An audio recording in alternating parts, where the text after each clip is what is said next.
Welcome to 5 Minutes Alone with God. Today we are in the Gospel of Mark, chapter 5. Then they came to the other side of the sea, to the country of Gerasenes.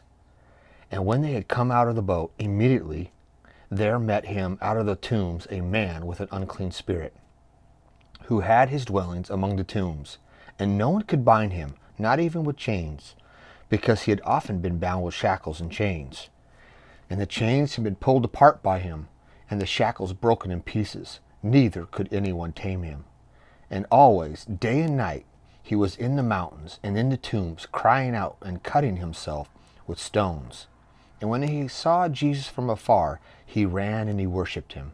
And he cried out with a loud voice and said, "What have I to do with you, Jesus, Son of the Most High God? I implore you, by God, that you do not torment me." For he said to him, "Come out of this man, unclean spirit." Then he asked him, "What is your name?" And he answered, saying, "My name is Legion, for we are many." He also begged him earnestly that he would not send him out of the country. So in the passage here, we see that Jesus has gone from one side of the lake to the other. And in doing so, he comes to a region where he meets a man with an unclean spirit. Now, an unclean spirit is a fallen angel, often known as a demon. And a fallen angel is one who has decided that he's not going to follow God. Instead, he's going to follow Satan. And this man is controlled by a demon. And he's done a lot of horrible things to himself. And no one can control him. And yet when he recognizes Jesus, he identifies who he is, and Jesus casts out the demon immediately. He doesn't go through a bunch of rituals. He just speaks and the demon obeys.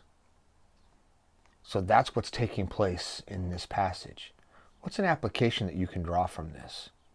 Well, one of the things that I noticed immediately from this is that Jesus has power over the spirits in the other realms. It's not something in which you and I are told that we have power over, but Jesus, since he's the creator of the angels, he is in control of them also. They don't get to do what they want to do when they want to do it. They have to answer to him. Just like previously, his creation has to answer him and obey him. When he was in the boat and it was about ready to sink, Jesus told the winds to be still, and they obeyed. Even the spirit beings have to obey him. So if that's the case, do I have to obey him? Yes, I do. And so when Jesus speaks through his word, I should obey him. So that's the application that I get from this. What kind of application are you getting from what you've read today? What truth does God want you to apply to your life? Well, that's our time today. See you tomorrow. Mark chapter 5, verses 11 through 20.